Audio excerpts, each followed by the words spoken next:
Magandang araw, sambayanang Pilipino. Magandang araw, mga kababayan. Kasama niyo po ngayon si Ka Eric sa isa na namang episode ng ating Balita at Talakayan. Maraming salamat sa patuloy ninyong pagtitiwala, pagsuporta at pagtangkilik at pagtulong na ma-promote at lumakas at lumawak ang ating Ka Eric Celis YouTube channel at ang ating Bigwas ng Agila 2.0. Utang na loob ko po yan sa inyo ng aking pamilya at ni Ma'am Lorraine na patuloy pong lumalakas at tuloy-tuloy pong pag-angat ng ating YouTube channel at ng ating mga public discussion sa plataforma po ng social media. Saludo at maraming salamat sa inyo. Mga kababayan, atin naman po itong isiwalat sa inyo itong panibagong development mula naman tayo dito sa balita sa abroad, no? Tungkol ito sa prosecutor ng ICC, chief prosecutor nila. Parang chief fiscal ito, no? Chief fiscal. Itong si Amir Khan, no? Amir Khan bang pangalan niya? Or whatever name. Itong si prosecutor Khan. K-H-A-N. Khan. Siya po ay hindi lamang suspendido sa International Criminal Court. I think indefinite ang suspension niya. Ngayon siya ay itinatanggal na rin sa British Bar Council. Ito pong British Bar Council, kung sa atin ito, sa Pilipinas, equivalent po ito sa Integrated Bar of the Philippines. Ibig sabihin po, mga abogado sa organisasyon at lisensyado at kinikilala ng mga abogado sa Great Britain, sa Grand Britannia, sa United Kingdom, si Khan ay tinatanggal na rin po. Hindi pa remove pero hindi na siya kinikilala pansamantala. Pero kung hanggang kailan ito, meaning suspendido siya sa membership at hindi siya makapag-practice ng abogasiya ng kanyang profesyon anywhere doon sa sakop ng Great Britain o ng United Kingdom, mga kababayan. So malaking development ito sapagkat alam natin na si Khan ang nag-utos na gumawa ng illegal, bogus na tinatawag na case build-up and investigation laban kay Pangulong Duterte. And ito din po ang ibinibulgar ng mga dating security personnel ni Ginoong Saldico, mga former soldiers, former Marines, na ngayon ay naging whistleblowers na nagkaroon po ng suhulan sa pagbubuo ng case investigation and case build-up sa Pilipinas para sa mga taga-ICC, prosecutors, and investigators sa halaga po ng mahigit kumulang ay $2 million, equivalent sa 100 million pesos or more. Yan po ay ibinulgar, may detalye ng mga whistleblowers na mga former soldiers at itinuturo po dyan ang pasimuno ay si Trillanes. And we have come to some information also pointing out that Trillanes is closely working or was closely working, pwede rin is closely working until now, kay Khan, itong chief prosecutor na suspendido. Suspendido sa ICC, suspendido din po sa British Bar Council. At ano po ang kaso? Sexual offense. Sexual abuse ang kaso niya, mga kababayan. Multiple times ang complaint sa kanya. Medyo mabigat ha. Naging staff niya ito sa isang posisyon sa United Nations na trabaho niya. So naging international staff niya ang naturang nagrereklamo na babae na kanyang di umano ay ginawan ng sexual abuse and sexual offense.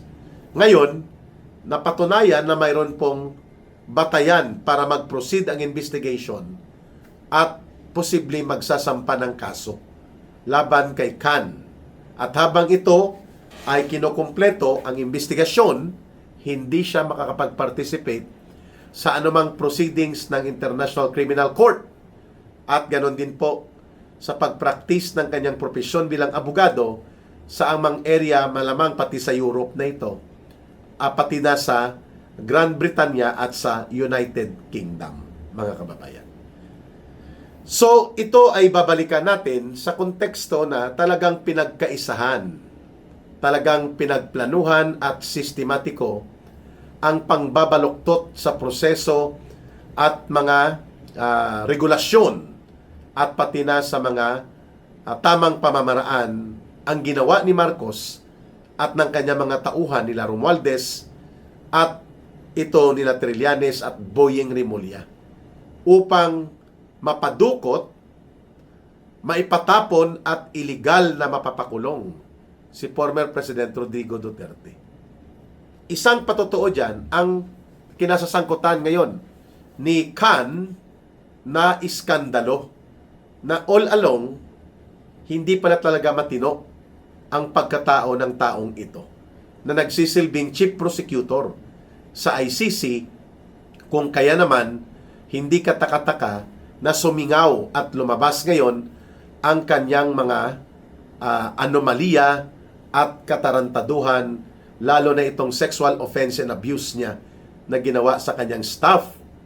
So ito ay nakadugtong sa pagkakasangkot ni Khan at ng kanyang mga grupo, mga prosecutors at may isang judge ng ICC na nakinabang, pinangalanan na nga ito, na mayroong mga pagkakataon na nakita siya or ang kanilang mga staff ay nandito habang nagsasagawa ng illegal at bogus na case build-up at case investigation laban kay Pangulong Duterte. Kaya dapat ito ay sana dalhin na argumento ng legal defense team ni Pangulong Duterte that from the very beginning po mali, wala sa batayang batas, wala sa Rome Statute, nilabag nila ito na siyang sandigan ng pagkakaroon ng ICC at nilabag hindi lamang po ang konstitusyon ng Pilipinas, ang soberenya ng bansa natin, kundi pati ang International Convention on the Protection or International Covenant on the Protection of Civil and Political Rights ni Pangulong Duterte na isa sa mga sagrado na mga kasunduan sa United Nations. So the case involving former President Duterte should be dismissed outright dahil number one, hindi po sinunod ang proseso ng pag-custody sa kanya. Ngayon, hinahanap na ng mga judges sa Chamber of Judges na saan ang domestic court records na naipresent si Pangulong Duterte dito sa Philippine Court kung saan siya kinuha bago i-custody sa ICC. At ngayon ay doon siya nakakulong.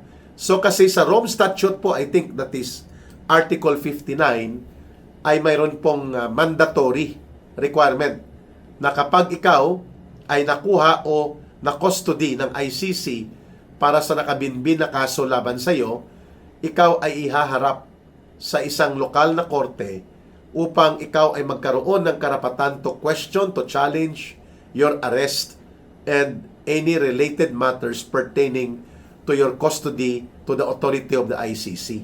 Hindi ginawa yon kay Pangulong Duterte. Bagkos, dinirekta siya at kinarga, dinokot. In fact, ang iba, ang tawag nila cross-border kidnapping. Pwede. Ang ibang termino na ginagamit po dyan, extraordinary rendition. Kapag ikaw ay kinukuha sa international na antas mula sa isang lugar, lalo na sa bansa mo, na kung saan ka nakatira o saan ka namamalagi, ang tawag dyan ay extraordinary rendition, na hindi ka dinadaan sa judicial determination of the validity of your arrest and custody. At ikaw ay dinudukot, in short. Yan nga ang ginawa exactly nito nila Khan at ng grupo nila. Sabi nila si Amir Khan ka, Eric, parang boxingero yun. Oo nga, no? Baka kapelyedo niya lang ito, no? I think si Amir Khan na boxer ay from United Kingdom din yata, no? Mga kababayan. But one thing is very clear. Una, dito, pandaraya at pambabaluktot po ang ginawa ni Khan at ng kanyang mga team of investigators and panel of prosecutors para itulak ang binaluktot at dinaya na uri ng pagpapakustody kay Pangulong Duterte, pati ang kaso ay ginawa-gawa lang nila, inimbento nila. Ang malala, nagpabayad, nagpasuhol pa sila. Number 2, that indeed it was Marcos and his minions, mga disipulo ng kahudasan ni Marcos at ng kanyang kabulastugan ang nagpatupad. Boying Rimulya, John Vic Rimulya, Trillanes, and of course ang CPP, NPA, NDF, contact at allies nila. Itong grupo ng NUPL, National Union of Patakas Lawyers. Ito po ay grupo na binuo at kinokompasan at pinapatakbo ng CPP, NPA, NDF. Sila Cristina Conte pong nandyan. So it is a multiple layer of conspiracy. Iba-ibang graduated na antas ng pakikipagkuntsabahan at pakikipagsabwatan. Pero itong si Khan, itong chief prosecutor ng ICC, siya po ang direktang kausap, di umano, ayon sa mga sources of information na lumalabas, nila Trillanes at nila Boying Rimulya. He may not be here physically during the time of their illegal and bogus case build-up and case investigation, pero siya ang nagso-supervise para gawin ang tinatawag na bogus at illegal na pag-iimbestiga at pagsasagawa ng kaso laban kay Pangulong Duterte. Ang nagdadala ng mga kunwari testigo at mga ilapang ebidensya at upang magawa nila ang gimmick nila na kaso laban kay Pangulong Duterte, ito po ang mga team ni Trillanes at ng CPP, NPA, NDF, NUPL. Sila din po nagpapacilitate, mga kababayan, ng panunuhol at paggastos. No? May hotel pa, pagkain, may nightclub pa, na mga bar hopping.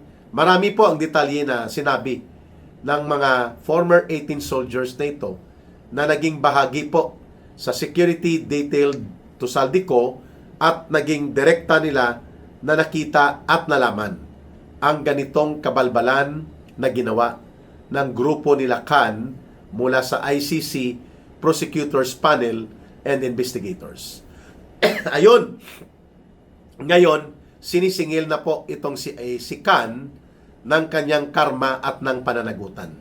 Siya ngayon ay independently suspended sa British Bar Council at independently suspended din sa ICC to practice as chief prosecutor.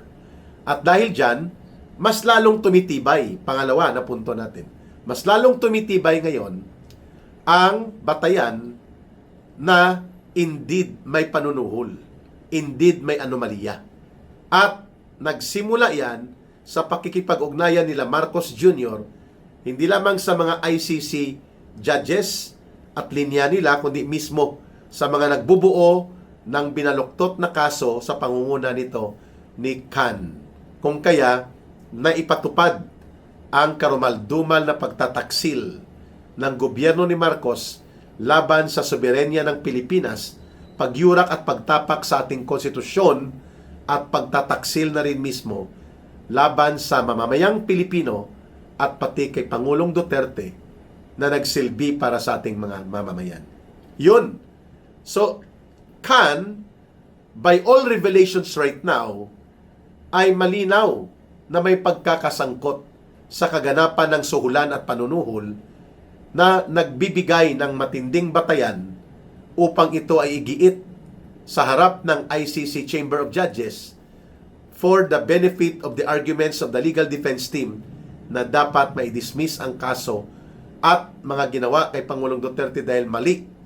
Ito ay hindi totoong aresto. It was neither a coordinated, legitimate legal custody of the former president sapagkat the very process of the case build-up and the case investigation were all anomalous and corrupted. Ibig sabihin po, may panunuhol, may pambabaluktot. At itong si Khan na ngayon ay suspendido sa ICC bilang prosecutor at sa British Bar Council ay isa sa mga direktang pasimuno na nagsagawa nitong kabalbalan ng kabulastugan nila ng paglabag sa Rome Statute, paglabag sa saligang batas ng Pilipinas at lalo na ang pagtraidor at pagyurak nila sa International Covenant for the Protection of Civil and Political Rights na dapat ay afforded para kay Pangulong Duterte, sinalaula at kanilang tinapakan at niyurakan. Number 3, and last point po natin dito. Kailangan po ma-erase ang argumento na ito sapagkat kung ang pag-custody, ang pagkuha kay Pangulong Duterte will be established as ill-motivated with evil and vicious component of dirty political operations, including ang mga paglabag sa mga binanggit ko, Philippine sovereignty, Philippine Constitution, and the UN Covenant on the International Protection of Civil and Political Rights, among others, including the Universal Declaration of Human Rights. Magiging solidong batayan po ito upang mapalakas ang petisyon sa pagpapalaya kay Pangulong Duterte sa hindi makatarungan, abusado at mali at iligal na pagkuha sa kanya at pagdukot at pagpapatapon sa kanya sa ICC Detention Facility led by Marcos Jr. and dapat makasuhan at maprosecute ito si Khan, pero kung saan siya kakasuhan, hindi natin alam kung pwede ba yan dalhin din. Is there a chamber of judges for justice resolution involving misconduct and abuse? Ang pagkakaalam ko, wala. Ang review yata ay ginagawa sa Office of the UN General Secretary.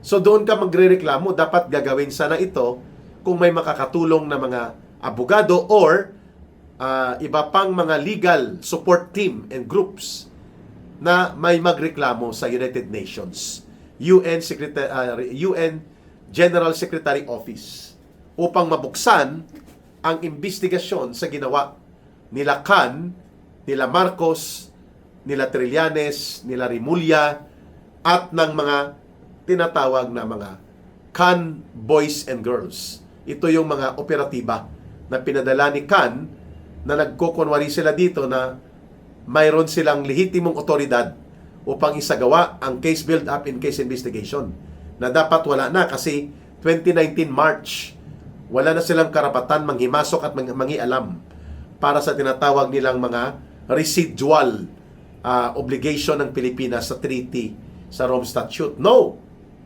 The case build-up and the case investigation against former President Duterte started only in 2023 and 2024. That was already around 4 to 5 years late. Wala na po tayo sa sakop ng ICC.